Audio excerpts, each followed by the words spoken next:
for my money. There is nobody, no one that'll run me. So give me a run for my money. Sipping bubbly, feeling lovely. Living lovely. She's lovely. I wanna be with you. I wanna be with you. I wanna be with you. I wanna be with you. I wanna be with you. Me just love me. If I didn't ride blade on curve, would you still? If I'm in my mind at work, would you still? Keep it 100, I'd rather you trust me than to. Keep it a whole 100, don't got you, I got nothing. I got something. Hold up. We gon' function, no assumptions. Feeling like Tyson with it. Look at Tyson with it. Only for the night, I'm kidding. Only for life, yeah, only for life, yeah, only for life. Let's get it. Hit that shoulder, I know we're coming over, baby. Yo, what's up, everybody? I thank you for joining me for episode 25. You are here with Mykell Mathieu for the Mykell Mathieu Show. Wherever you're tapping in, Facebook, YouTube, X, TikTok, I appreciate you. But I got a good one for you today. A lot of things that needs to be discussed, and I am going to do that for you. Of course, you're joining me here. You're part of this journey as I take these steps to secure my spot there on the Hollywood Boulevard, gaining my Hollywood star. That's why you see the star there, because I am the star that you need to know, especially when it comes to the sports world, entertainment, culture, wherever it is. I got you covered once again. But hey, it's a lot going on, man. In the sports world, you know, I got to talk about some music, some entertainment. But we're going to start here with LA. Kevin Love, he is looking to join a team in LA. He's like, hey, I played many other places. It's time for me to lock it down here in Southern California. He was a UCLA guy, played at UCLA. You know, his 1 year was great, got the team to the Final Four. Then he's put together a really solid, really good career in the NBA. And now he's looking for a new home after being with Cleveland for so long, then some time with Miami. Now he's looking to play in Los Angeles. And I honestly feel like on either team, he's not going to get a bunch of run, but he is somebody that when need be can help. He's a stretch big. He can still rebound at a solid clip, but he is a solid veteran to have on your team. And I believe if he could decide, or if, you know, any other teams, which one makes more sense is what I'm trying to say. I believe that it is the Los Angeles Lakers that make more sense for Kevin Love. He has LeBron, a former teammate. He's won a championship with, played in the NBA Finals with multiple times. He's a stretch big, and we know space for Luka Doncic is what he likes and what he needs. So if you can get Luka Doncic, that another guy that can stretch the floor from the big position, it's got to be a plus. You know, Kevin Love is a dead-eye shooter. He is somebody that can knock down that three ball, and he's just a solid vet to have with some of the young players that, you know, the Lakers have, and they need to fill out that roster. So why not bring in a veteran like Kevin Love that knows the city, knows LeBron? Maybe he's something that could keep LeBron happy. We know that LeBron and the Lakers are, you know, got a little rift right now, but maybe if you have Kevin Love there, it will have him, give him a piece, give him a player that he knows that he can trust, that he can rock with. So let's see what's going to happen, because I will really like purple and gold jersey. Of course, if he goes to the Clippers, he just gives them another weapon that they can possibly use. But he is already, you know, that team actually is already stacked and have the players and talent that they need to be successful. So I don't think Kevin Love really fits with the Clippers unless he just wants to sit on the bench and, you know, be that positive vet for them. But I do believe that, you know, with the Lakers, he might be able to touch the floor a little bit and bring them, you know, be a plus for them, because he can knock down that three ball. And, you know, he's a nice veteran to have on your team. My question is, you know, especially for you guys out there, Do you view Kevin Love as a Hall of Famer?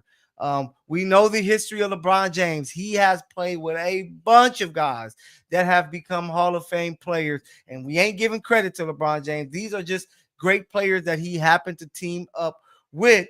But man, Kevin Love is a guy that's clearly on that borderline. But the reason why I think he is a basketball Hall of Famer is because it is the Basketball Hall of Fame. It's not just the NBA Hall of Fame. If we just talking about his NBA career, I don't think Kevin Love is a Hall of Famer. But if we're talking about his basketball career, high school, where he was a top 10 player, I think he might have been number one in his class, which is, top notch there. Then he goes to UCLA, helps them make it to a Final Four.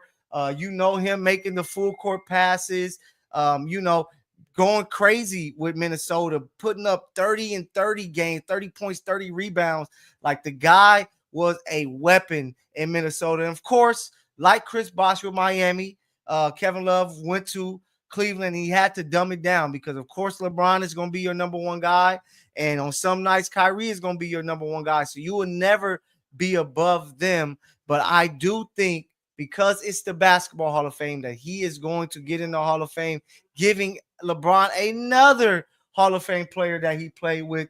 But having Kevin Love return to LA will be nice, will be lovely, and it would just be a great pickup for whichever team in LA, especially the Lakers, because he gives them another shooter and a guy that LeBron rocks with. So that's a really cool thing right there. So shout out to Kevin Love. I know it's coming towards the end of his career, but he can be a good vet for a team. So let's see where he ends up in Los Angeles, because sources are saying that's where he wants to be.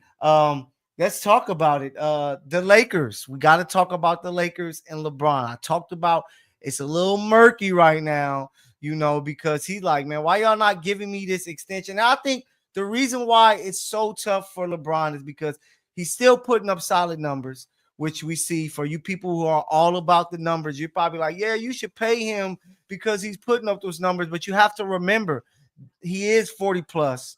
He's only getting older. We've seen it for some years now.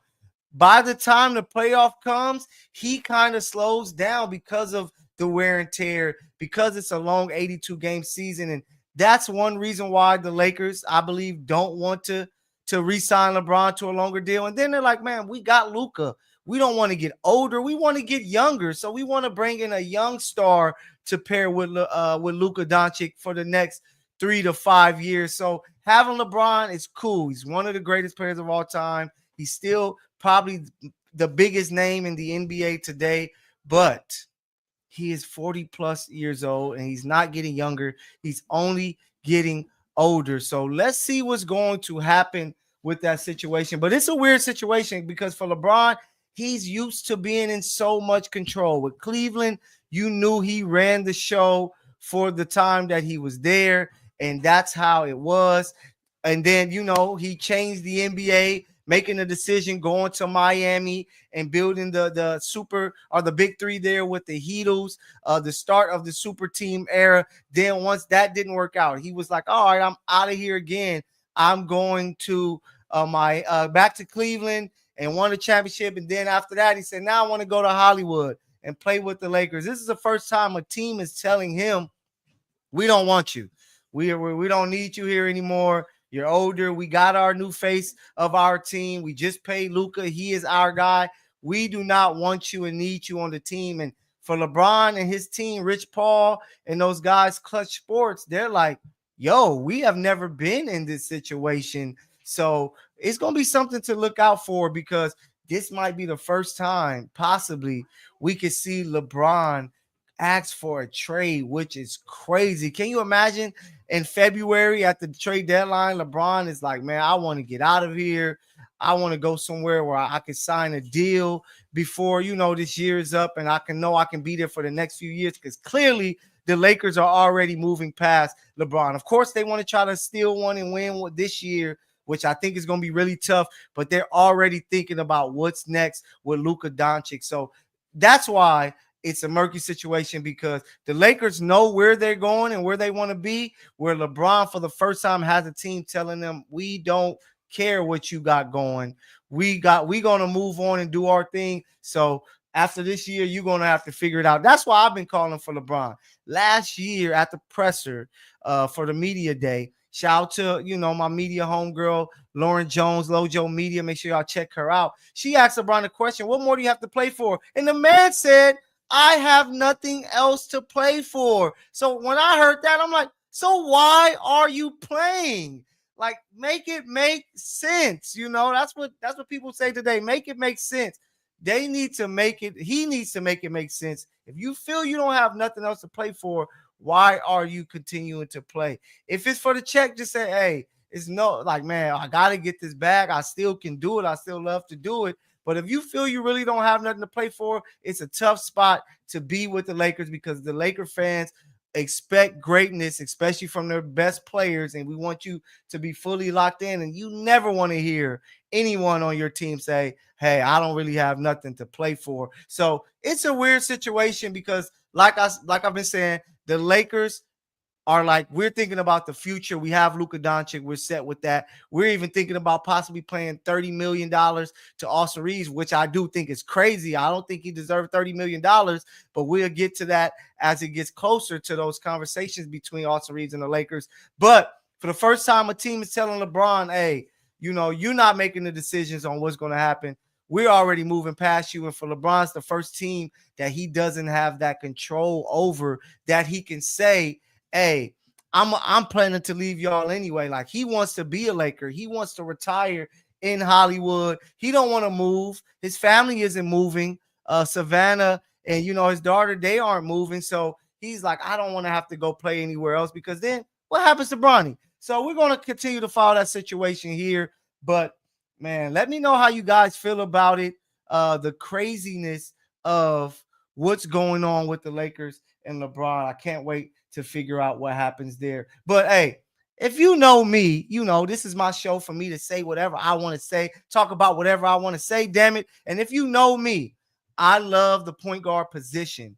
And what I love more than the point guard position in basketball is I love when people agree with me. And if you follow me on X, follow me on Instagram, I'm always debating. I'm always chopping it up about sports, hip hop, whatever. And this is a conversation I've been having for a minute, talking about the point guard position in the NBA. And I'm like, hey, these guys aren't true point guards. Steph Curry isn't a true point guard. SGA isn't a true point guard. Dame, I never really viewed as a true point guard, because their intentions with their job is to score, score, score. This year, you're coming off of a season where only one guard averaged 9 assists or more. That lets you know that it's not about playmaking, creating for others, because it's about getting a bucket at that lead guard position. And that's why I was so happy to hear coaching legend Rick Pitino bring it up when he talked about positionless basketball, and saying that there's no point guards in the league. As much as I love Luka, right, with the Lakers, I don't even see Luka as that, because he wants to score 40 more than he wants to drop 20 assists. So it's just a whole different thing. But Rick Pitino, he talks about the positionless game. He was asked a question, I believe it's earlier today. Let me give you the quote. He said, there are no point guards anymore. Who's the point guard of the New York Knicks?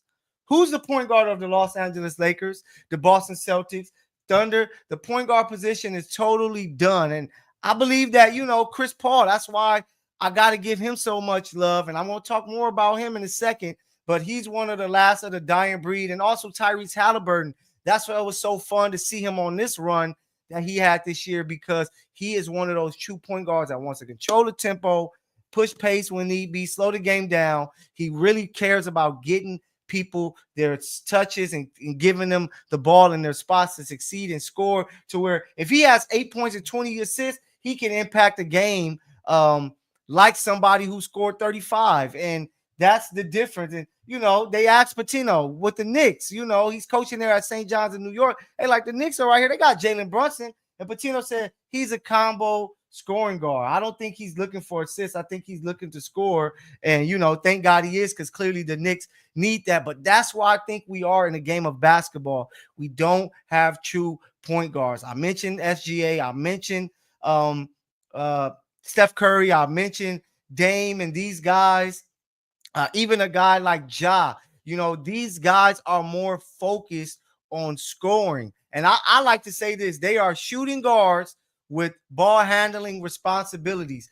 I saw it in the finals. I talked about it on one of my past episodes where these guys were just like SGA would just bring the ball up to just go into a pick and roll and to try to score. When he didn't have nothing, he swung the ball to get off of it to come back to it. He's not really looking to push the ball ahead to try to get a quick bucket. He's not really running sets. They don't really run sets, period, in the NBA. A guy like James Harden, though he collects assists and things like that, he is looking to score first. That's why I feel it's about damn time that we just mentioned guys as combo guards. And a lot of people like today the way that these guards play, but it's no way I can compare Steph Curry to Magic Johnson. They were playing to do two different things. One guy is trying to get 50 on you. The other guy is trying to get 20, at the max, maybe 30, but he's really trying to get 10 to 15 and maybe 20 assists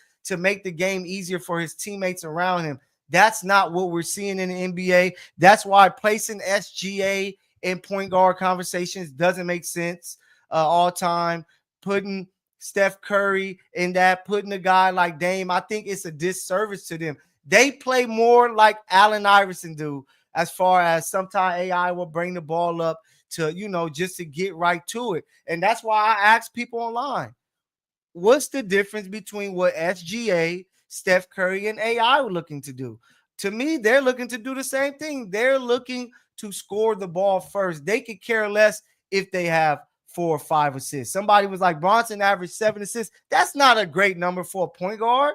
That's a good number for a scoring guard, for a small forward to do, for a big man to do. But if you're a point guard, a really good one, you want to be at 8.5 assists or above per game. That means that you're getting after it.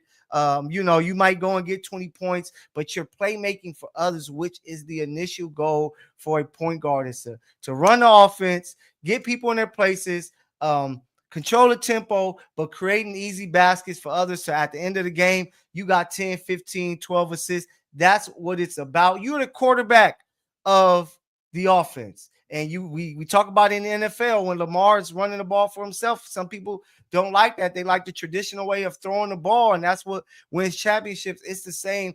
The point guard position is made to create for others, and it's just not there today. So kudos to you, Rick Pitino, for standing up with me. They call me Mykell the PG on social media.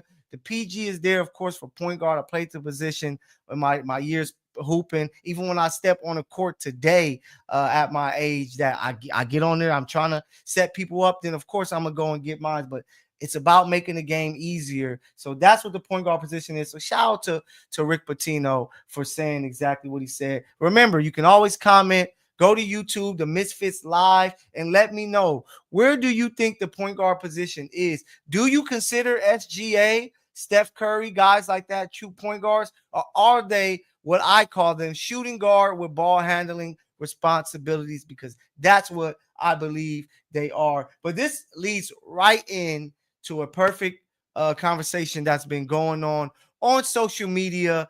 You've seen a lot of people who have chimed in on this. And the debate is CP3, Kyrie. Who would you rather have? Who was the better basketball player? And of course, I love Kyrie's game. He's one of the most skilled players that we've seen of all time.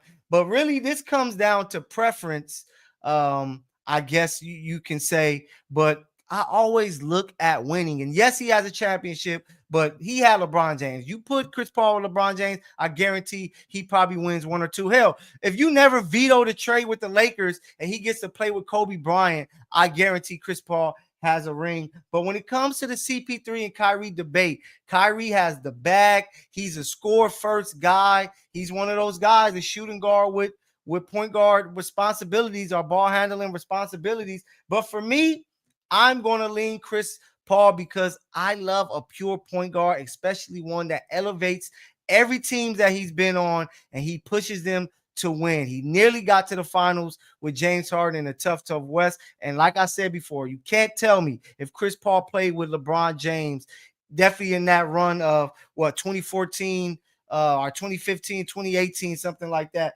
that he wouldn't have won a championship with LeBron. But I'm going Chris Paul over Kyrie Irving because at his peak, Chris Paul was a 20-10 guy.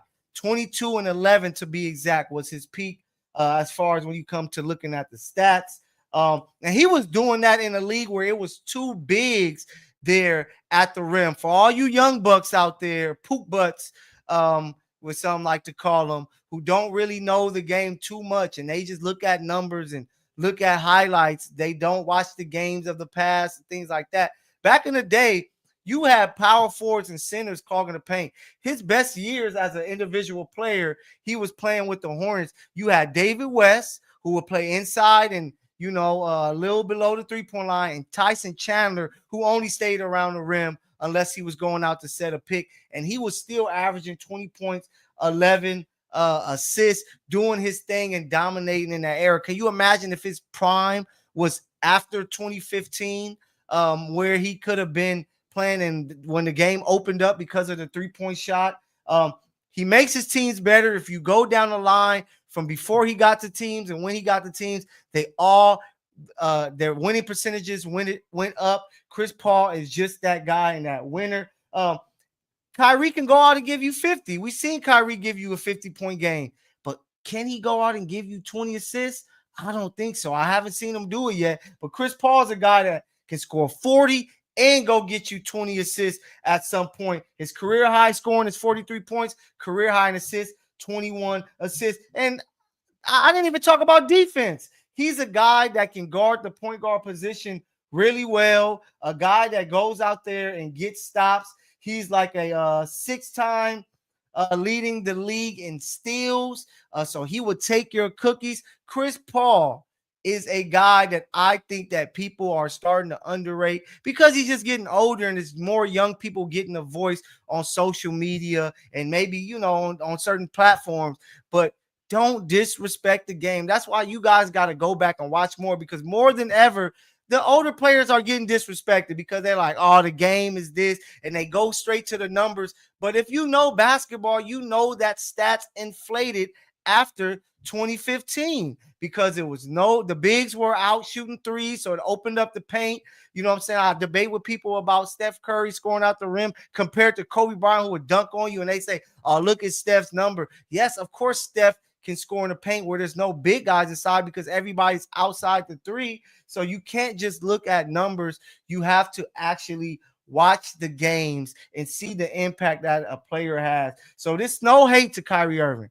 Kyrie is a hell of a player, but he wasn't voted top 75 like Chris Paul. People see it. Chris Paul, like I said on my last episode of the Mykell Mathieu Show, he is a top 10 point guard of all times. And if you placed him in your top 5 to 7, I couldn't even hate on it because the guy can go and score 20. He can give you 20 assists. He can play great defense, and he elevates his teammates, which is the job of the point guard. So I believe with that conversation on social media, it's all about preference. Do you like a true point guard, or do you like a score-first guy that has ball handling responsibilities? But I'm going to go with Chris Paul. If I'm starting the franchise today and I can get each player in their prime to start a team, I'm choosing Chris Paul over Kyrie Irving. So to keep it hoop, thank you guys who are tapping in with me with the Mykell Mathieu Show, whether it's on TikTok, Facebook, YouTube, through the Misfits Live page or my X page. I appreciate you guys. I got to talk about the ladies, man. Last night, I was with the Los Angeles Sparks, and they continued to win. They knocked off the Indiana Fever, who were without Caitlin Clark, but they've been balling without Caitlin Clark. But the Sparks have won 7 of their last 8 games.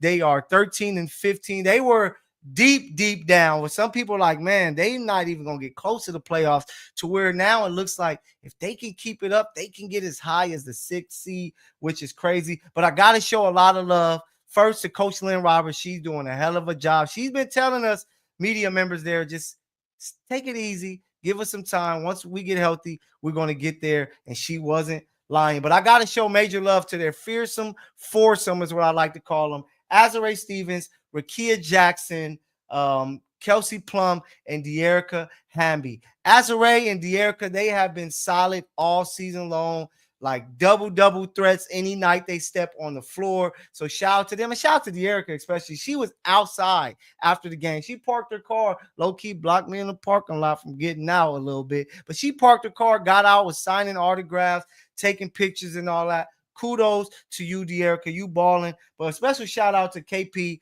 She had 25 and 11 in yesterday's game.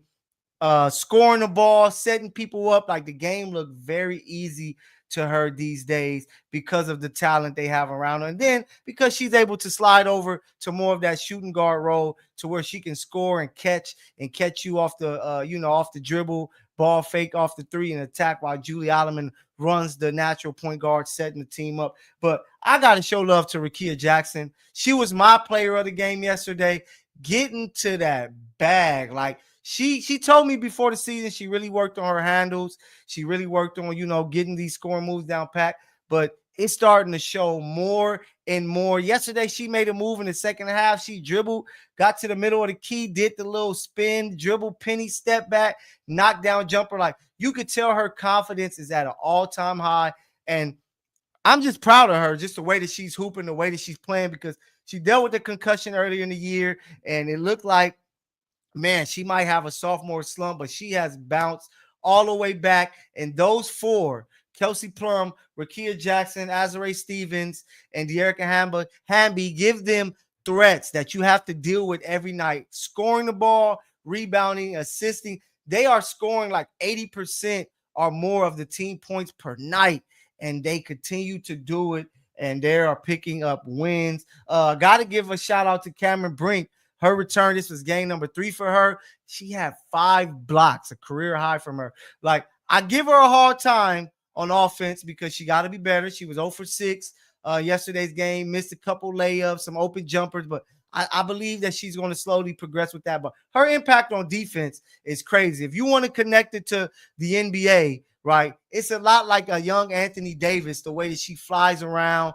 and contest shots, block shots. She was even guarding Kelsey Mitchell out there. And if you know the W in Kelsey Mitchell is a baller. She had 30 last night. And Cam had possessions where she stayed in front of her, making it tough. So shout out to Cameron Brink. She continues to be a big piece. They didn't have this defense of weapon like they did earlier this season. And with her now, it gives them enough stops to where, with their offense being so potent, they're finding a way to win games. So I'm going to be back with them tomorrow night on a special night. I'll tell you why later on. So make sure you stick with me. I'm going to be with them tomorrow night. They face against the Connecticut Sun, a team that, they beat twice already. So hopefully they come locked in, which they have been, and pick up another win, which would get them closer to 500. So shout out to the Sparks. They are playing some amazing basketball. One of the hottest teams in the WNBA, and it was lit last night. Like, of course, it was the Indiana Fever. Everybody probably bought their tickets previously, but it was no Caitlin Clark. But it, like, that third level of the crypto.com got touched, where people were there. The celebs showed up. Ashton Kutcher was there. You had Jalen Green, Andrea was there. Jaren Jackson the third. Like, it was some names out there. There's some people I'm missing, but if you haven't been to a Sparks game and you live in LA, you might want to come and check it out, because hey, it is some good hoops, and it is just a good time and vibes there. But something happened at last night's game that's been happening in the W, and I'm trying to figure out. My question for that is why? Why are you people showing up to WNBA games throwing dildos on the floor? I'm trying to figure out, what does it mean? What does it come from? And then my second question with that is, why are the dildos lime green? Like, what is going on? Like, I would like to know what is the meaning of it all and what's going on, because of course it's crazy. Like, I don't know why you're doing this. There are kids at these games. It's a kid-friendly environment. You shouldn't be doing that at all. Last night, it happened so quick. KP kicked it off the court, and it was like, yo, It looked like they might have chased after the guy who threw it. I'm not sure, but I'm just trying to figure out why. So if somebody can explain to me why it's a dildo being thrown and it's lime green, I would love to know. But let's cut this out, guys. Like it's families there to watch great basketball. We don't want to take away from the game. These ladies already need to be paid more, and they need some more respect on their name. So I would like to see the dildo throwing on the court come to an end. And explain why you guys are doing it, because I just don't get it. But hopefully it's solved, and fans will stop doing it, because it's kind of dumb to me. But people gonna do what they do, because that's just what they do. So that's it for the hardwood there. A lot of great basketball being played in the W. A lot of great basketball coming with the NBA. We just get closer and closer every week when it comes to the NBA season. And it's never out of the news. I got to give a shout out, not going too deep into the MLB, but shout out to Ohtani. He got his 1,000th hit of his MLB career, and he did so while striking out 8 batters in the Dodgers 5-3 loss to the Cardinals. But I've said it, so many times. Ohtani is the most exciting thing to see in baseball. You want to see him hit. You want to see him pitch when you get the opportunity. He is like the Magic Johnson of that thing. Just showtime. Right when you see him, it's going to be something spectacular. So shout out to him with this big accomplishment, and continue to be a legend out there, because you are truly one of the faces of baseball. And I've said it. He is the face of LA sports. Luka's going to try to come from that throne with the Lakers, especially if he can somehow get a ring in the next 2 to 4 years. But for right now, Ohtani is the face of sports here in LA. So shout out to him and his achievement. Time to take you to the gridiron. NFL news. Shedeur Sanders, he will be starting the first preseason game for the Cleveland Browns. What does it mean? Does it mean he has an advantage in that job? I don't know. On the depth chart, he isn't voted as the starting guy, but he's going to be starting game number 1. And he actually got some love from one of the stars of the team, defensive end Myles Garrett. He says that the rookie quarterback has a special work ethic, and he could be the next great. I quote what Myles stated. He said he's lighthearted, he works hard, he takes it seriously, his craft. Looking forward to seeing him in this preseason game. So, hey, he's going to get an opportunity to start and play this preseason. I know without it being 4 preseason games, you see less of the starters. But you remember years ago, Russell Wilson went and lit it up. And Matt Flynn went from the for sure starter after being paid to Russell Wilson took that job, and we know the rest is history. So if Shedeur can come and light it up like a lot of people think that he can do, he has a chance to steal this job. For me, I have to see it to believe it.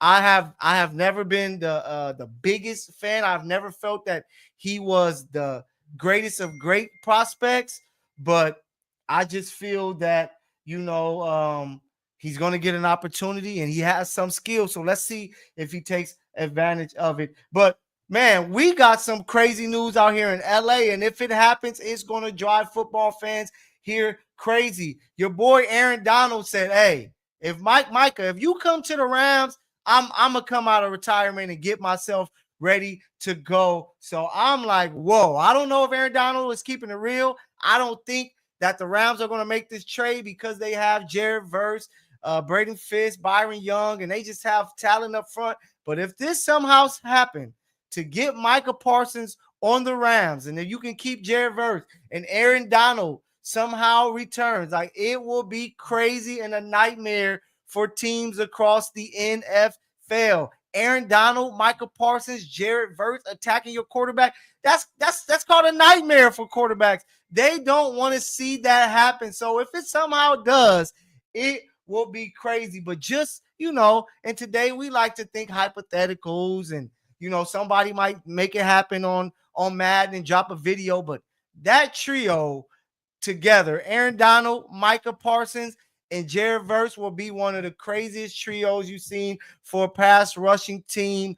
And wow. So Aaron Donald, if you keeping it real, Rams, go out and get Micah Parsons so that we can see that on the field. But I don't think it's going to happen. I think that the Cowboys know that they need star players and they need a player on their squad like a Micah Parsons. So we're going to see, but a fella can dream, right? I know you guys know I'm Chiefs Kingdom, but I would love to see a Chiefs LA Rams Super Bowl and Santa Clara and possibly covering that game. Like that would be a dream come true because it will feel like, I wouldn't say it'll feel like a win on either side, but I cover the Rams, I cover the Chargers. So to see one of them in the Super Bowl would be a good look, especially when they playing against the Kansas City Chiefs. So, hey, Aaron Donald, I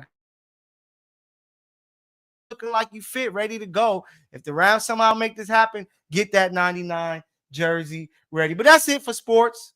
For me, I could talk sports all day. That's what I do. That's what I get paid to do. But I got to talk about more because it's more about me as well. So you got some good music dropping this Friday when it comes to the hip hop world. And for myself who really loves hip hop, who's tapped in, I'm very excited, especially for a project from Jid. That's a project that I'm looking forward to. His past 3 projects has been 7.5 up. Like if you rate it anywhere from 7.5 to a 9 for the last 3, I'm right there with you. It's been some fire projects. He's been doing this thing, and he tries not to sound the same on every project, which I love about him. But he did his Dollar in the Dream concert, I believe yesterday or a couple days ago, and there's some positive things about the new music they heard. But I always said it, like, does Atlanta really support lyricists that come from their place? Of course, they show love to 3 Stacks and Big Boy Outkast, but I believe they can show much more love. I believe this newer fan in Atlanta likes the Futures and the Thuggers and Savage and Gunner more than the best spitters who ever come from there, T.I. and guys like that. But I just want to know if Atlanta have that love because I ain't out there. I'm over here on the West Coast doing my thing. But shout out to Offset. He was on the Joe Budden podcast, and he talked about Jid. And, this is what he had to say. Nobody is messing with Jid lyrically in Atlanta. I've seen his shows and impact versus the public opinion. He will sell out shows back to back and do more than people who may appear to be famous online. So maybe I just see things online. And I'm like, man, Atlanta ain't really riding for this young guy who is like their Kendrick Lamar on the come up. He's there with Dreamville, with Cole and Boz and Omen and Lute and that team. And he is one of those young spitters that you would like to see Atlanta fully embrace and get on his back and start a new wave for Atlanta to where, yes, we're going to have our trap beats and we're going to talk about the craziness that we always do, but we also going to have our spitters that do their thing, kind of like on the West Coast, we have our spitters, the Ab Souls, the Kendricks, the et cetera, but then we got the ones that just making the slappers like, G. Pierco, who could also rap too, but YG and guys like that, like, I would love to see that balance in Atlanta. If you watched the last show or you missed it, go and check it out. I talked about how I felt Atlanta was part of the reason why lyricism wasn't as important to some people in hip hop anymore. It was about vibes, which I felt killed it because eventually vibes just go away. So can you rap? I always say it. If you can really rap, you can have a 20-year career like Nas, like Jay, like M, like these others. If you can really rap and you know how to make hits as well, people gonna want to listen to you.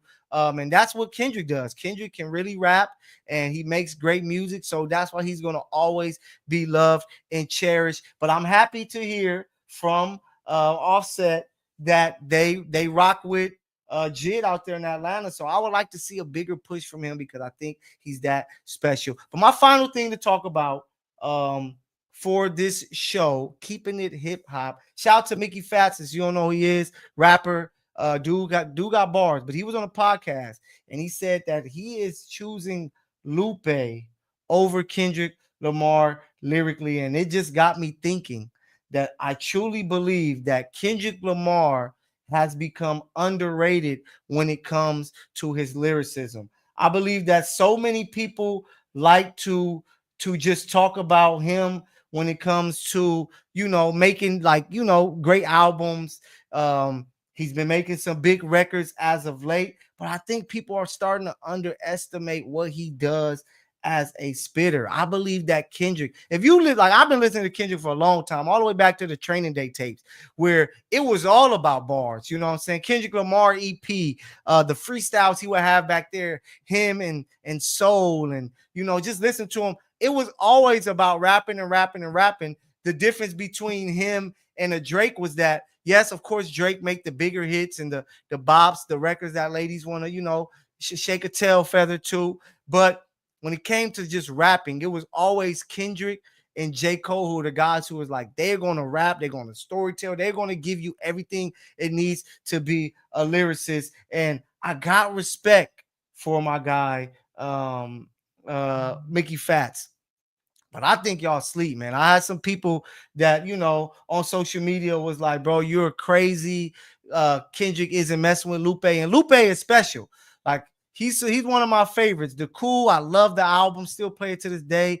Food and Liquor, one of the better hip-hop albums all time. Like, I know what Lupe can do, but I truly think people underestimate how nice Kendrick Lamar is as a lyricist, man. And y'all can always join the show, be a part of it. You can comment Tha Misfits live on YouTube. I'm live there. TikTok, you can comment as well. Facebook, for those viewing, tapping in, X, I appreciate the love and thank you guys. But y'all let me know what y'all think about any other stuff I'm talking about. Am I tripping about this whole Kendrick Lamar Lupe thing? Because I think I'm choosing Kendrick Lamar, and it's not just because just the lyricism. I think when people look at a rapper, you can't just focus on lyricism. It's, can you show that you have those bars and get super complex, and then can you dumb it down enough to make a hit song that everybody can rock with? And I think more than ever, Kendrick has showed us that with the GNX album, with Not Like Us, that he could dumb it down to make a smash record like that and still have bars in, the album and then Not Like Us. But then when you want the complex flows, he can give you that too. Go and check out his projects. Like, Kendrick as a rapper is top tier for a reason. And I think that people underestimate being able to go up, go high, and go low with your lyricism. I think that's truly a talent. Of course, if you can just spit, and it's crazy bars, yeah. But then you have a set of fans who like, man, that's just hip hop that, I can't really rock with that. Like, I need something to vibe to. When you can give that, like that rapidy rap, and you can make vibe with music with your lyricism, I think that's a talent that people sleep on. Biggie was special at it.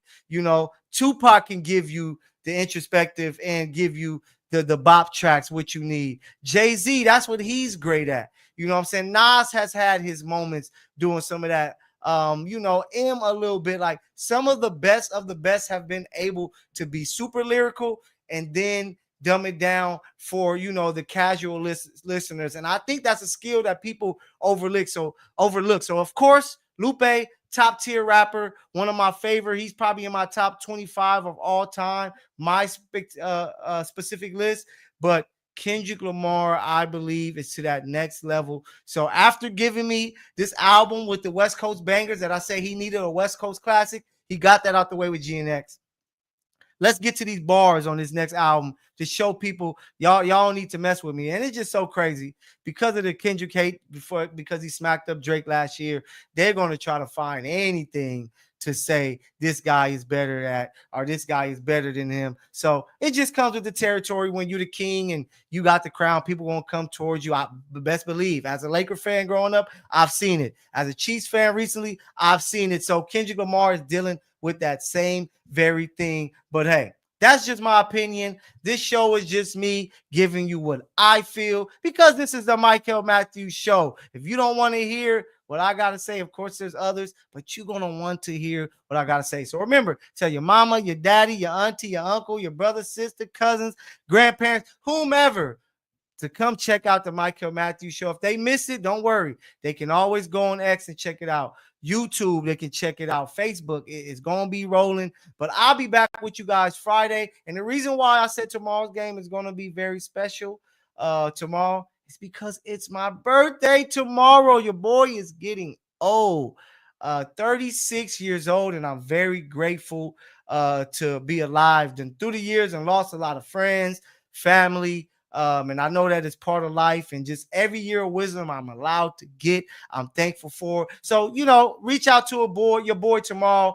Throw them happy birthdays up, show some love. But hey, I'm enjoying life, happy to be alive. I hope you are happy and enjoying your life as well. I will be back with you Friday to talk more sports, entertainment here with the Mykell Mathieu Show. And like I said before, I thank you for being a part of this journey with me as I get closer and closer to securing my star there on the Hollywood Walk of Fame. But guess what? You are this part of this journey too. So I'll see you guys Wednesday. Have a good one. We got to go out to this bop. Let me get it ready for y'all. This love track. I love how they did this beat. It's dope. But I'll see you guys Friday. Extra overseas. I know what you need. Already on 10, already come in. I'm finna go out. This feeling don't drought. This party won't end. If I didn't ride blade on her, would you still? If I'm in my mind at work, would you still? Keep it 100, I'd rather you trust me than to. Keep it a whole 100. Don't got you, I got nothing. Run for my money. There is nobody, no one that run.